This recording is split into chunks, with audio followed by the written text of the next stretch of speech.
안녕하십니까? 오늘 우리는 인류가 오랫동안 품어온 가장 깊고 무거운 질문 중 하나를 마주하려 합니다. 바로 악과 고통의 문제입니다. 왜 선한 하나님이 계시다면 이 세상에는 이토록 끔찍한 악과 고통이 존재하는가? 이 질문은 수많은 이들의 믿음을 흔들고 때로는 신의 존재 자체를 의심하게 만드는 거대한 벽과도 같습니다. 오늘 우리가 나눌 이야기가 여러분의 마음에 작은 위로와 희망의 씨앗이 되기를 소망합니다. 만약 이 영상의 내용이 의미 있게 다가오신다면 좋아요와 공유를 통해 이 메시지를 나누어 주십시오. 말씀을 나누는 것은 어둠 속에 빛을 전하는 것과 같으며 여러분의 작은 행동 하나가 누군가에게는 큰 힘이 될 수 있습니다. 이 영상을 시청하고 나누는 모든 분들께 하나님의 크신 은혜와 평강이 함께 하시기를 기도합니다. 자, 이제 이 오래된 질문의 중심으로 함께 들어가 보겠습니다. 세상의 악과 고통은 크게 두 가지 근원에서 비롯됩니다. 논리적으로는 구별되지만 현실에서는 종종 복잡하게 얽혀 있습니다. 첫째는 도덕적 악입니다. 이것은 인간의 선택에서 비롯되는 악입니다. 사람들이 서로에게 저지르는 끔찍한 일들, 즉 전쟁, 살인, 증오, 배신과 같은 것들이 여기에 속합니다. 인간의 자유의지가 잘못 사용될 때 발생하는 비극입니다. 둘째는 자연적 악입니다. 이는 인간의 의지와는 무관하게 발생하는 고통입니다. 갑작스럽게 땅이 흔들리는 지진, 모든 것을 집어삼키는 쓰나미, 사랑하는 이의 삶을 앗아가는 암과 같은 질병들입니다. 우리는 이를 통해 고통의 문제와 정면으로 마주하게 됩니다. 이 질문의 핵심은 수세기 전 고대 그리스의 철학자 에피쿠로스에게까지 거슬러 올라갑니다. 그의 날카로운 질문은 오늘날까지도 우리의 마음을 찌릅니다. 신은 악을 막을 의지는 있으나 능력이 없는가? 그렇다면 그는 무능하다. 그는 능력은 있으나 의지가 없는가? 그렇다면 그는 악의적이다. 그는 능력과 의지를 모두 가졌는가? 그렇다면 도대체 이 모든 악은 어디서 온 것인가? 어떤 사람들은 11 테러와 같은 끔찍한 사건들을 보며 신은 없다고 단정 짓기도 합니다. 그러나 과연 그럴까요? 저는 11 테러 추모 현장에 직접 참석했던 경험이 있습니다. 희생자들의 이름이 하나하나 불리는 동안 저는 깊은 감동과 함께 매우 놀라운 사실을 발견했습니다. 그곳에서 저는 신의 부재를 외치는 목소리를 단 하나도 듣지 못했습니다. 오히려 그 반대였습니다. 사람들은 하나님의 사랑에 대한 믿음을 고백했고 그 믿음이 남겨진 이들에게 얼마나 큰 희망을 주는지를 이야기했습니다. 어떤 이들은 너무나도 생생한 믿음을 가지고 있어서 세상을 떠난 가족을 과거형으로 말하는 대신 마치 지금도 살아있는 것처럼 직접 말을 건넸습니다. 그중 가장 가슴 아팠던 한마디는 이것이었습니다. 아빠는 제 영웅이에요. 생일 축하해요. 참혹한 비극의 현장에서 사람들은 절망 속에서 신을 버리는 대신 오히려 신앙을 통해 희망을 붙들고 있었습니다. 물론 거대한 사건이 아니더라도 우리 각자의 삶에는 고통이 있습니다. 어쩌면 지금 이 순간에도 예고 없이 찾아온 질병으로 고통받고 있거나 그런 가족 곁을 지키고 있는 분도 계실 겁니다.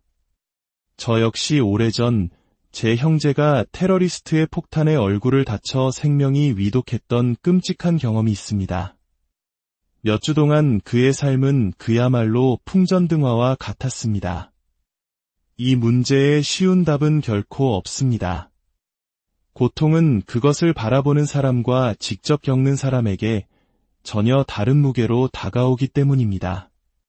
시한부 3개월을 선고받은 젊은 엄마에게 암이라는 단어는 그녀를 치료하는 젊은 의사가 느끼는 것과 완전히 다른 절망일 것입니다. 흥미로운 사실은 이 악의 문제가 주로 서구 사회에서 더 심각하게 논의된다는 점입니다.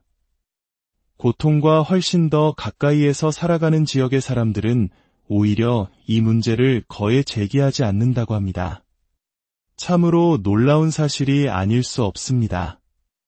이 질문이 얼마나 깊은지를 보여주는 경험이 있습니다. 저는 2명의 뛰어난 이스라엘 과학자들과 대화를 나눈 적이 있습니다. 제가 하나님을 믿는다는 것을 알게 되자 그들은 자신들은 신을 믿지 않는다고 말했습니다. 이유를 묻자 그들은 제 믿음을 흔들고 싶지 않다며 말하기를 주저했습니다. 저는 괜찮다고, 만약 그런 이야기로 흔들릴 믿음이라면 애초에 가질 가치도 없는 것이라고 그들을 안심시켰습니다. 결국 그들은 이유를 털어놓았습니다. 그들은 노벨 문학상 수상자인 아이작 싱어의 책을 함께 읽고 있었다고 합니다. 그 책에는 유대인 여성과 아이들이 러시아에서 산채로 매장당하는 끔찍한 장면이 묘사되어 있었습니다. 그들은 제게 말했습니다. 그 순간 우리 마음의 빛이 꺼져버렸습니다. 신이 다른 모든 것을 행한 것은 용서할 수 있어도 그것만은 도저히 용서할 수 없었습니다. 저는 그러한 분들의 마음에 깊이 공감합니다. 저 또한 아우슈비츠 수용소에 여러 번 서서 매번 눈물을 흘렸습니다. 그 고통의 깊이는 너무나도 심오해서 간단하고 피상적인 대답으로는 결코 설명될 수 없습니다. 하지만 그럼에도 불구하고 저는 이 어둠 속에서 우리에게 진정한 희망을 줄 수 있는 길이 있다고 믿습니다. 무신론자들의 반응을 이해하면서도 저는 한 가지 근본적인 문제에 부딪힙니다. 만약 하나님이 없다면 우리 모두가 가지고 있는 선과 악이라는 개념은 대체 어디에서 온 것일까요? 세상의 악에 대해 분노한다는 것 자체가 우리와는 독립적으로 존재하는 객관적인 선의 기준이 있음을 전제하는 것입니다. 하지만 하나님과 같은 초월적 존재가 없다면 어떻게 그런 객관적인 선의 기준이 존재할 수 있을까요? 만약 객관적인 선과 악이 없다면 윤리라는 개념 자체가 사라지고 도덕적 분노는 그저 부조리한 감정의 표출일 뿐입니다. 철학자 니체는 이 점을 명확히 보았습니다. 그는 신의 죽음이 연민, 친절, 용서와 같은 가치들의 죽음을 의미할 것이라고 예언했습니다. 그는 이렇게 말했습니다. 기독교 신앙을 포기하는 것은 기독교 도덕에 대한 권리를 스스로 박탈하는 것이다. 기독교 도덕은 명령이다. 그 기원은 초월적이다. 오직 하나님이 진리일 때만 그것은 진리를 소유한다. 그것은 하나님에 대한 믿음과 함께 서거나 넘어진다. 놀랍게도 저명한 무신론 과학자 리처드 도킨스도 본질적으로 이에 동의합니다. 그는 이렇게 썼습니다.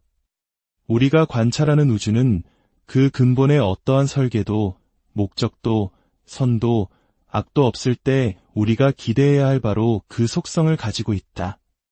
오직 눈멀고 무자비한 무관심만이 있을 뿐이다. DNA는 알지도 못하고 신경 쓰지도 않는다. DNA는 그저 존재할 뿐이며 우리는 그 음악에 맞춰 춤을 출 뿐이다. 그의 말이 맞다면 11테러범들은 그저 자신의 DNA가 연주하는 음악에 맞춰 춤을 췄을 뿐이며 우리는 그들을 비난할 수 없다는 충격적인 결론에 도달합니다. 도킨스는 선도 없고 악도 없다고 말합니다. 이것은 모든 도덕과 윤리 개념의 해체입니다. 하지만 아이러니컬하게도 바로 그 도킨스 자신이 11테러를 너무나 사악한 사건으로 규정하며 모든 종교를 없애기로 결심하게 된 계기가 되었다고 말합니다. 이것은 명백한 모순입니다. 왜 이런 모순이 생길까요?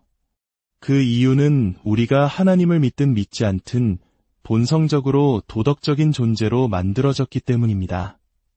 기독교적 관점에서 이것은 완벽하게 이해됩니다. 인간은 하나님의 형상으로 만들어진 유일하고 특별한 존재이기 때문입니다. 그래서 우리는 어떤 세계관을 가지든 스스로가 선과 악을 구분하는 도덕적 존재임을 발견하게 됩니다. 옥스퍼드의 무신론 철학자였던 J.L. 맥키조차 이렇게 인정했습니다. 윤리적 가치들은 너무나 기이한 특성들의 집합체여서 그것들을 창조한 전능한 신이 없다면 평범한 과정 속에서 생겨났을 가능성은 거의 없다. 만약 그러한 도덕적 가치들이 존재한다면 그것들은 신의 존재 가능성을 더 높여준다. 결국 선과 악의 존재 자체가 우리를 하나님의 존재로 이끌고 있는 셈입니다. 역설적으로 하나님이 계시기 때문에 악의 문제가 발생하는 것입니다. 그렇다면 이런 질문이 생깁니다. 왜 하나님은 애초에 우리를 악을 행할 수 없는 존재로 만들지 않으셨을까? 물론 하나님은 그렇게 하실 수 있었습니다. 우리를 입력된 대로만 움직이는 로봇으로 만드실 수 있었죠. 하지만 그랬다면 우리는 더 이상 인간이 아니었을 겁니다. 제가 만약 집에 돌아왔을 때 로봇 아내가 저를 맞이하고 그 앞에 놓인 태블릿에 키스하기 버튼이 있어서 제가 그 버튼을 눌러야만 키스를 받을 수 있다면 그것이 과연 흥미로울까요? 여러분이 웃는 이유는 그 차이를 알기 때문입니다. 진정한 사랑은 선택의 자유에서 비롯됩니다. 미워할 수 있는 가능성이 없다면 사랑할 수 있는 능력 또한 의미를 잃게 됩니다. 하나님께서는 사랑의 풍요로움을 누릴 수 있는 존재, 즉 자유의지를 가진 인간을 창조하시면서 이염을 감수하셨습니다. 그것은 마치 부모가 자녀를 낳는 것과 같습니다. 부모는 자녀가 자라서 자신을 거부할 수도 있다는 것을 알지만 그 위험 때문에 자녀 낳기를 포기하지 않습니다. 자녀가 성장하여 자신들을 사랑해주기를 희망하기 때문입니다. 우리는 이 문제에 대해 끝없이 논쟁할 수 있습니다. 하지만 저는 다른 질문을 던지고 싶습니다. 이 세상이 비록 상처투성이이고 불완전하지만 이 우주 어딘가에 우리가 이 모든 불완전함을 믿고 맡길 수 있는 존재가 있다는 증거는 없을까? 이 질문이 우리를 기독교의 심장부로 이끕니다. 기독교는 그 중심에 다른 어떤 종교에서도 찾아볼 수 없는 경이롭고 독특한 개념을 가지고 있습니다. 바로 하나님께서 인간이 되셨다는 것, 즉 성육신입니다. 하나님께서 십자가에 달리셨다는 것은 무엇을 의미할까요? 그것은 최소한 하나님께서 인간의 고통을 멀리서 지켜보기만 하신 것이 아니라 친히 그 고통의 한복판으로 들어오셨다는 것을 의미합니다. 그리고 그분은 십자가에 계속 머물지 않으셨습니다. 무덤에 묻히셨고 사흘 만에 다시 살아나셨습니다. 바로 부활입니다. 이것이 핵심입니다. 만약 부활과 죽음 이후의 삶이 있는 세계관 안에서 본다면 악과 고통의 문제는 완전히 다르게 보입니다. 예수 그리스도께서 죽음의 장벽을 깨뜨리셨다는 믿음이 없다면 저는 감히 이 자리에 서서 이야기할 수 없을 것입니다. 부활은 이 우주를 전혀 다른 곳으로 만듭니다. 저는 뉴질랜드 크라이스트 처치에 대지진이 일어난 지 이틀 후에 도착한 적이 있습니다. 그곳에서 저는 한순간에 아내와 남편을 잃은 사람들을 만나야 했습니다. 쉬운 답은 없었지만 저는 고통 속으로 들어오신 하나님과 부활의 소망에 대해 조심스럽게 나누었습니다. 놀랍게도 그들의 얼굴에 작은 변화가 생기기 시작했습니다. 한 강연이 끝난 후 어떤 부인이 제게 작은 쪽지를 남기고 떠났습니다. 남편을 잃은 슬픔에 저와 마주할 용기가 없었던 모양입니다. 그 쪽지에는 이렇게 적혀 있었습니다. 오늘 저는 처음으로 희망의 빛 한 줄기를 보았습니다. 사랑하는 여러분, 세상의 고통은 현실이며 그 무게는 실로 무겁습니다. 기독교는 그 고통을 없애주는 마법 같은 해결책을 제시하지 않습니다. 대신 그 모든 고통과 눈물을 이해하시고 우리와 함께 아파하시며 마침내 그 모든 것을 이기실 하나님을 가리킵니다. 십자가는 하나님의 사랑이 우리의 고통보다 깊다는 증거이며 빈 무덤은 우리의 절망이 결코 마지막이 아님을 보여주는 약속입니다. 부활의 소망이 여러분의 마음을 가득 채우기를, 그리고 어떤 어둠 속에서도 우리와 함께 하시는 하나님의 깊은 평강이 여러분과 여러분의 가정에 늘 함께 하시기를